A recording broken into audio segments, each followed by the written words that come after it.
So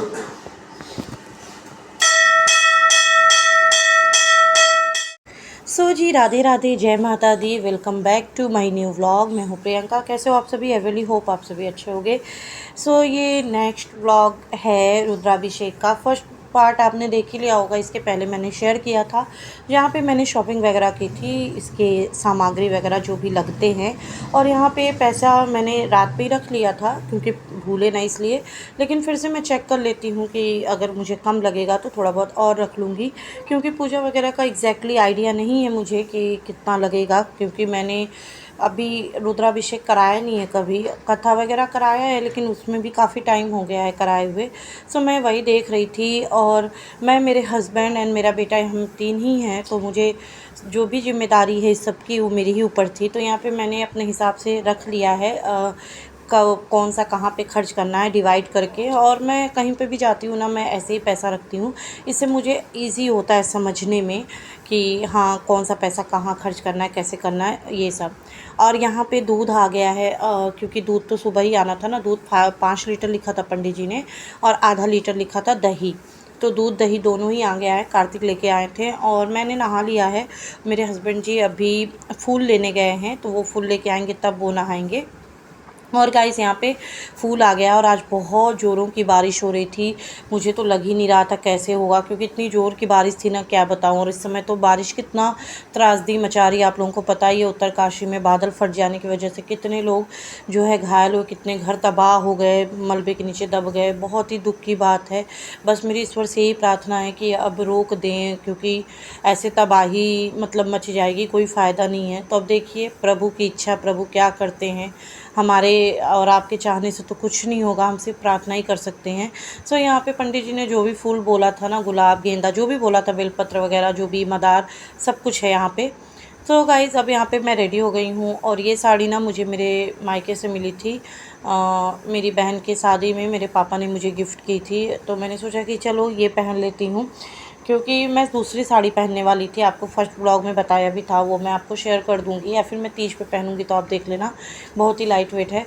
but फिर मैंने सोचा कि मेरे हस्बैंड का तो हो ही रहा है सब कुछ, मतलब उनके पैसे से ही सब कुछ हो रहा है, तो क्यों ना कुछ ऐसा किया जाए कि सब पे आशीर्वाद जाए। तो मैंने अपने पापा की दी हुई साड़ी इसलिए पहनी, जिससे भगवान उनको लंबी उम्र दें और अच्छा स्वास्थ्य दें।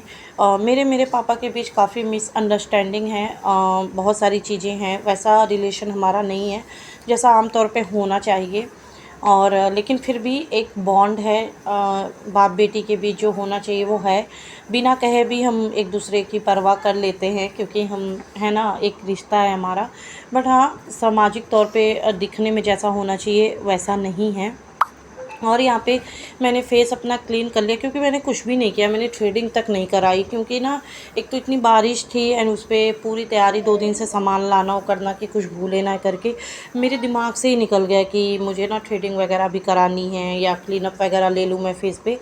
यहाँ पे ये कॉम्पैक्ट आया है जिसका मैं आपको प्रमोशन मुझे बेसिकली करना है, तो मैं जल्दी इसका रिव्यू आपके साथ शेयर करूँगी। और ये रहा मेरा फाइनल लुक। अभी मैं आपको बैक कैमरे से भी शो कर दूँगी, कार्तिक को बोलूँगी। सीधा पल्ला में साड़ी पहना है ना, तो सर पे लेने में प्रॉब्लम होती है, इसलिए मैंने पीछे से चुन्नी टैग कर ली। मुझे समझ नहीं आ रहा था कि हो पाएगा कि नहीं, लेकिन मैंने माता गौरा का नाम लेके पहना तो हो गया। और ये रहा मेरा फुल लुक। आप बताइएगा कैसी लग रही है मेरी साड़ी। और इस साड़ी का मैंने ब्लाउज नहीं सिलाया था, क्योंकि मैंने बताया ना कि मुझे दूसरी साड़ी पहननी थी, लेकिन फिर मेरे दिमाग में ये आया, और मेरे हस्बैंड को साड़ी बहुत हल्की भी लग रही थी, तो मैंने कहा चलो फिर मैं पापा की दी हुई पहन लेती हूँ। बट इस पर ये वाला, क्योंकि ऑरेंज वगैरह पे ना रेड चला जाता है, तो फिर मैंने ऐसा रेड ब्लाउज वेयर कर लिया। और अब मैं आ गई हूँ मंदिर में, और ये पूरा प्रॉपर लुक आपको पीछे से भी दिख रहा है कि इस तरीके से है। और पंडित जी ने कहा कि पहले जो नॉर्मली पूजा होती है वो कर लीजिए आप लोग, एंड उसके बाद फिर हम रुद्राभिषेक की पूजा की तैयारी जो है वो शुरू करेंगे। पूजा मंदिर में रुद्राभिषेक का ही कराना चाहिए, क्योंकि ना यहाँ पे स्थापित शिवलिंग होता है, तो उसका फल ज़्यादा मिलता है। वैसे बहुत सारे लोग घर पे भी कराते हैं, बट मैंने तो मंदिर में ही कराया, क्योंकि मेरे घर में इतना स्पेस भी नहीं था और मुझे इतना आइडिया भी नहीं था। मैंने सोचा मंदिर में ज़्यादा बेस्ट होगा। और यहाँ पे अब मैं चीज़ें खोलना स्टार्ट कर दी हूँ। पंडित जी ने बताना स्टार्ट किया है कि कैसी कौन सी चीज़ कहाँ लगेगी। तो मैं आपको बता दूँ, सबसे पहले शिवलिंग के ऊपर ना सजाया जाता है। पंडित जी ने मुझे बहुत ही जो बोला था वो मैंने किया था, बट उनको लग रहा था कि और सजा सकते थे और बता सकते थे। तो मैंने उनको बोला, पंडित जी आपको बताना चाहिए था, क्योंकि मुझे तो नहीं पता है कि कैसे क्या है। तो उन्होंने कहा हाँ कोई बात नहीं, अगली बार कराना, आप ईश्वर करें आप बहुत आगे बढ़ो और अगली बार फिर कराओ, तो मैं आपको बताऊंगा और भी चीज़ें, तो आप लाना और सजाना। बेसिकली शिव रुद्राभिषेक में शिव परिवार और शिव जी का जो घर होता है उसको जितना आप सजा पाएँ उतना अच्छा होता है। तो सबसे पहले इनके ऊपर ये भांग जो है ना इस तरीके से चारों तरफ रख के बांधी जाएगी। शॉर्ट में मैं कोशिश करूँगी शेयर करने की पूरी, क्योंकि हम तीनों ही पूजा में इन्वॉल्व थे, तो जितना हो सका हमने व्लॉग शूट किया आप लोगों के लिए कि शेयर करेंगे आप लोगों के साथ। और यहाँ पे कभी कार्तिक शूट कर रहे थे और कभी मैं शूट कर रही थी। तो यहाँ पे कार्तिक कलश भर के ला रहे हैं। मैंने कहा चलो अच्छा है, कार्तिक के लिए पूजा बेसिकली थी, क्योंकि कार्तिक की कुंडली में ना आंशिक काल सर्प दोष था और कार्तिक रह रहे के बीमार पड़ जाते थे बहुत ज़्यादा। तो फिर उसमें लिखा भी था कि रुद्राभिषेक कराना है, तो हमने सोचा कि चलो अब करा लेते हैं, क्योंकि ऐसे ना हमेशा ही हिचक रहेगी कि सही से होगा नहीं होगा इस सोच के। मैंने कहा चलो महादेव की कृपा है, महादेव की पूजा है, महादेव ही इसे पूरा कराएंगे, और बस उनका नाम लेके और हम लोगों ने इस बार पूजा फाइनली करा लिया। और ये सावन हमारा बहुत बहुत अच्छा गया। हमने इमेजिन भी नहीं किया था इतना अच्छा जाएगा हमारा सावन, ये वाला बहुत अच्छा गया। आप लोगों का कैसा गया है बताइएगा। और बस यहाँ पे दूध वगैरह सब मैंने पलट के रख दिया है, और यहाँ पे पंडित जी ने सब देवताओं का स्थान लगा दिया है, मतलब माता रानी का और सब देवता का, जितने देवी देवता होते हैं, विष्णु जी, सब देवी देवता का। तो ये बेलपत्र सभी प्रसादों में जाएगा। तो पंडित जी ने कहा कि एक एक एक एक करके आप यहाँ पे सबको लगा दो। तो ऐसे ना इसमें मतलब प्रिपरेशन बहुत ज़्यादा होती है, बहुत ज़्यादा, मतलब आपको तो मैं पूरा शेयर ही नहीं कर पाई, क्योंकि हम तीनों ही बिजी थे। मेरे हस्बैंड अभी हैं नहीं, वो आम का पल्लो भूल गए थे तो लेने गए थे आम का पल्लो। वैसे पूजा पाठ में कोई चीज़ भूले ना, ऐसा तो हो नहीं सकता, शादी ब्याह हो पूजा पाठ हो, क्योंकि इतनी सारी तैयारियां होती हैं ना इसमें, जितने लोग रहें कम हैं। तो हम तो 2 ही लोग थे तैयारी करने में और मेरा बेटा था। तो वो आम का पल्ले लेने गए थे। और अब यहाँ पे ये हमारे मतलब जानने वाली आ गई हैं। अच्छा हुआ ये बेचारी जल्दी आ गई थी। तो ये हवन सामग्री मिला रही हैं। और यहाँ पे मैं सफ़ेद चंदन से ना हर बेलपत्र पे एकदम अच्छा बेलपत्र लेना होता है, कहीं से कटा फटा ना हो और 3 का ही पूरा हो। तो मैं यहाँ पे राम राम लिख रही हूँ हर बेलपत्र पे।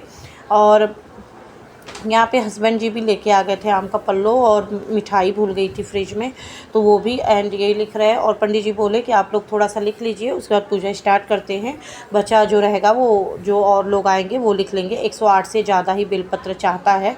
सो यहाँ पे अब पूजा बीच में आ गई है लगभग। स्टार्टिंग में तो कोई था खाली नहीं था, सब लोग बैठे थे, कार्तिक भी बैठे थे। तो अभी कार्तिक थोड़े से फ्री हुए थे, तो मैंने कहा आप शूट कर लो। और यहाँ पे ना रक्षा से हम लोग वस्त्र पहना रहे थे सभी देवी देवताओं को। और अब हम प्रार्थना कर रहे हैं महादेव जी से कि ना इस पूजा को स्वीकार करें, और जो भी भूल चूक है वो माफ़ करें। और मतलब पंडित जी अपने हिसाब से मंत्रों से, और कुछ हिंदी में। पंडित जी अयोध्या के हैं, बहुत पुराने पंडित जी हैं, और जहाँ पे हम रहते हैं ना इनको सारे ही लोग जानते हैं, बहुत दिन से पूजा कराते हैं। ये मंदिर भी इन्हीं पंडित जी का है मतलब। तो अब यहाँ पे श्रृंगार मतलब शुरू हुआ है। सबसे पहले हम सबको जल देंगे, उसके बाद शिव परिवार को, एंड उसके बाद से जो रुद्राभिषेक है ना वो शुरू होगा। और ये जो दीदी है ना ये मतलब तैयारी वगैरह कराती हैं। तो स्टार्टिंग में तो ये थी नहीं, तो हम ही लोगों ने किया था, लेकिन हाँ पूजा के बीच में ये आ गई थी तो काफ़ी हेल्प हो गई थी इनके आने से। और देखिए यहाँ पे दही अब गिराएंगे और उसके बाद फिर इनका श्रृंगार वगैरह करेंगे।